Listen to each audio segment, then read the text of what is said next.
بسم اللہ الرحمن الرحیم۔ محترم ناظرین، السلام علیکم ورحمۃ اللہ۔ آج ہم نماز کے سبق کا دوسرا پارٹ پڑھیں گے، یعنی ثنا۔ پہلا پارٹ صرف تکبیر تحریمہ یعنی اللہ اکبر تھا، اور دوسرا پارٹ ہے وہ ثنا کا ہے، سبحانک اللہم وبحمدک سے لے کے ولا الہ غیرک تک ہے، جو میں نے ولا الہ غیرک کیا نہیں لکھا ہے کیونکہ جو ہے اس میں جگہ نہیں تھی، میں نے کھلی لکھے۔ اور ایک اہم بات یہ گزارش کرنی ہے کہ جو بھی میرا ویڈیو دیکھ رہے ہیں وہ اس کے اندر جو بھی کمی بیشی آپ کو جو بھی لگ رہا ہے وہ میرے کو جو ہے توجہ دلائیں، تاکہ اگر کوئی غلطی ہے تو اس کو میں درست کروں۔ یعنی لکھنے کے اعتبار سے اگر یہ حرف آپ کے سمجھ میں نہیں آ رہے ہیں یا حرف جو ایک دم کھلے آپ کو نظر نہیں آ رہے تو آپ کمنٹ باکس کے اندر لکھ کے جو ہے بتائیں، تاکہ اس سے میری جو ہے اصلاح ہو اور آئندہ جو میں ویڈیو بناؤں وہ جو ہے اچھے سے ویڈیو بناؤں۔ تو ہم جب تکبیر کہتے ہیں اللہ اکبر تو اس کے بعد میں ہم جو ہے ثنا پڑھتے ہیں۔ ثنا کا مطلب یہ ہوتا ہے کہ ہم اللہ کی تعریف، یعنی جو بندہ نماز پڑھتا ہے وہ اللہ کے سامنے کھڑا ہوتا ہے تو وہ اس وقت کیا کرتا ہے؟ اللہ کی تعریف بیان کرتا ہے، ظاہر بات ہے۔ تو اب اللہ کی تعریف کے جو ہے دو پہلو ہیں جو اس پہلے کلمے کے اندر ہی بیان کیے گئے ہیں۔ یعنی پہلے میں ثنا جو ہے پوری صحیح پڑھ کے بتاؤں، اس کے بعد میں اس کو جو ہے ہم اجرا کر کے ہجا کر کے سمجھیں گے کس طریقے سے جو ہے ہم کو سمجھ کے پڑھنا ہے۔ اس کے بعد میں اس کا جو ہے معنی اور مفہوم یعنی ترجمہ بھی بتاؤں گا۔ تو سبحانک اللہم، یہ ایک کلمہ ہے، یہاں سے یہاں تک ایک کلمہ ہے، پھر یہ اللہم یہ ایک الگ کلمہ ہے، مگر یہ دونوں مل کے شامل پڑھے جائیں گے، سبحانک اللہم۔ تو ان کو پڑھیں گے ہم سین با پیش صبح، یعنی سین کے اوپر پیش ہے تو یہ سین با سے ملے گا، یعنی با کے اوپر جزم ہے، جزم کا یہی قاعدہ ہے کہ پہلے والے حرف سے ملے گا۔ پھر ہا کے اوپر کھڑا زبر ہے تو ہا پڑھا جائے گا، ہا۔ پھر نون کے اوپر زبر ہے تو یہ زبر والا حرف جلدی پڑھا جائے گا۔ کاف کے اوپر زبر ہے تو کاف کی آواز کا ہوگی،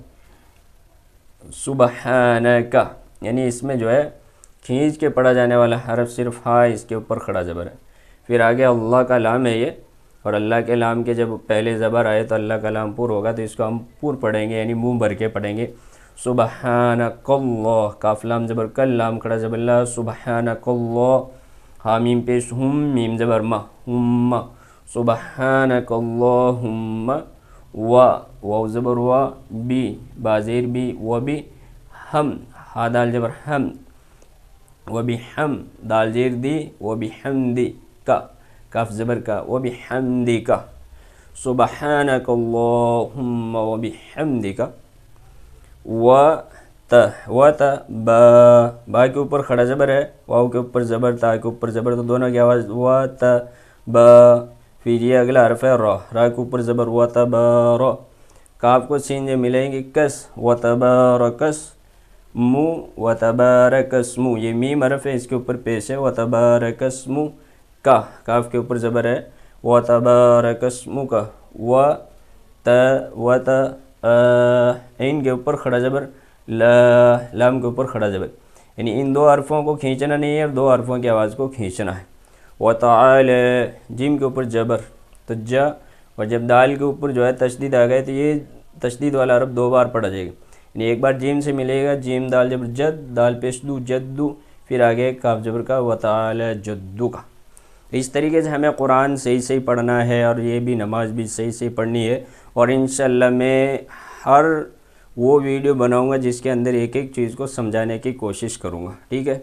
اب ہم جب ثنا پڑھتے ہیں تو ہمیں جو ہے اس کا معنی کیسے معلوم ہو، اس کے لیے جو ہمیں جو ہے میں نے یہ کلمہ پڑھے،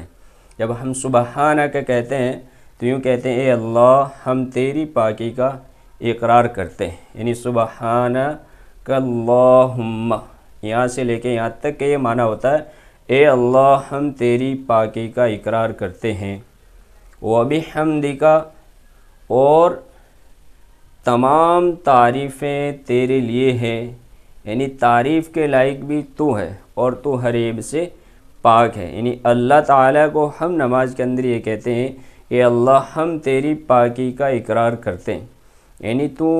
عیب سے خالی ہے، یعنی ہر ایک چیز جو ہے جیسے میں ہوں، آپ ہو، یا کوئی بھی جو ہے مخلوق ہے تو ہو سکتا ہے ان کے اندر عیب ہو اور بہت ساری اللہ کی بنائی مخلوق ہے، کوئی عیب دار ہے، کوئی بے عیب ہے، یعنی اللہ تعالیٰ نے کوئی چیزیں اپنی خاص علامت کے لیے بنائی، جیسے آسمان بنایا، سورج بنایا، اللہ نے ان کے بارے میں تو قرآن میں یوں بتایا کہ یہ جو ہے ان چیزوں کے اندر اگر آپ نقص نکالنا چاہو تو نقص نہیں نکال سکتے، مگر ہماری ذات کے اندر نقص ہے، کیوں؟ ہم کھاتے ہیں، پیتے ہیں، بیمار پڑتے ہیں، سو جاتے ہیں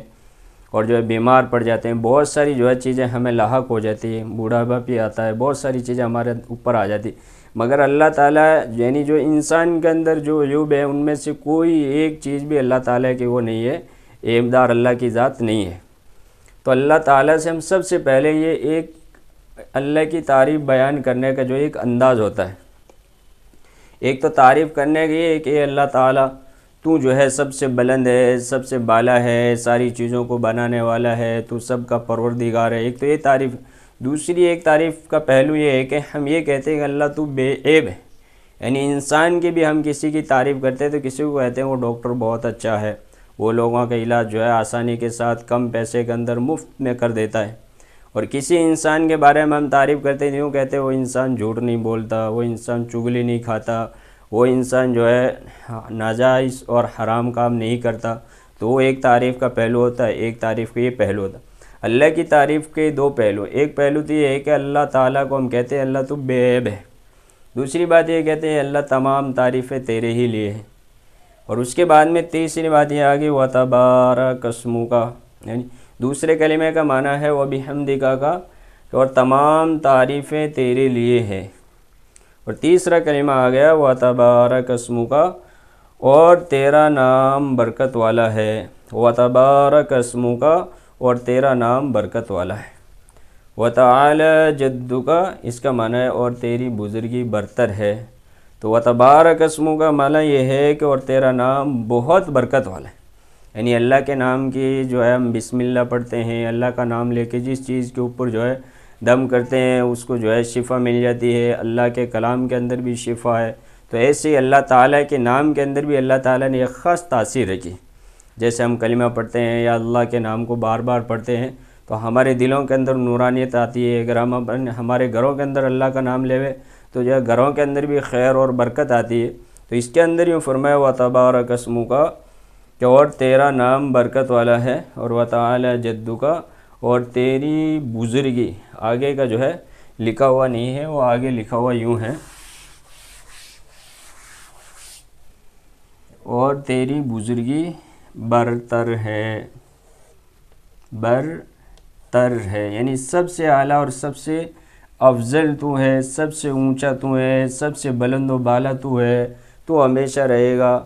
اور تیری طاقت، تیری قدرت ہمیشہ برقرار رہے گی، یعنی ہم جب قرآن پڑھیں گے تو اللہ کی اصل تعریف ہمارے سمجھ میں آئے گی۔ تیسرا کلمہ ہے اس کے اندر جو آخری کلمہ ہے وہ ہے وَلَا إِلَٰهَ غَيْرُكَ، وَلَا إِلَٰهَ غَيْرُكَ، وَلَا إِلَٰهَ غَيْرُكَ، تو جو ہے یہ پوری ثنا یہاں تک ہوگی غیرک، را کے اوپر پیش، کاف کے اوپر زبر، وَلَا إِلَٰهَ غَيْرُكَ، اس کا مطلب ہے اور تیرے سوا کوئی معبود برحق نہیں۔ اگر آپ کے پاس کوئی کتاب ہے تو آپ جو اس کتاب کے اندر ثنا کا صحیح ترجمہ دیکھیں، اور جو ہے اور انشاءاللہ جو ہے میں جب کلمہ لا الہ الا اللہ محمد رسول اللہ صلی اللہ علیہ وسلم اس کے اوپر ویڈیو بناؤں گا تو وَلَا إِلَٰهَ غَيْرُكَ کا معنی صحیح بتاؤں گا۔ السلام علیکم ورحمۃ اللہ۔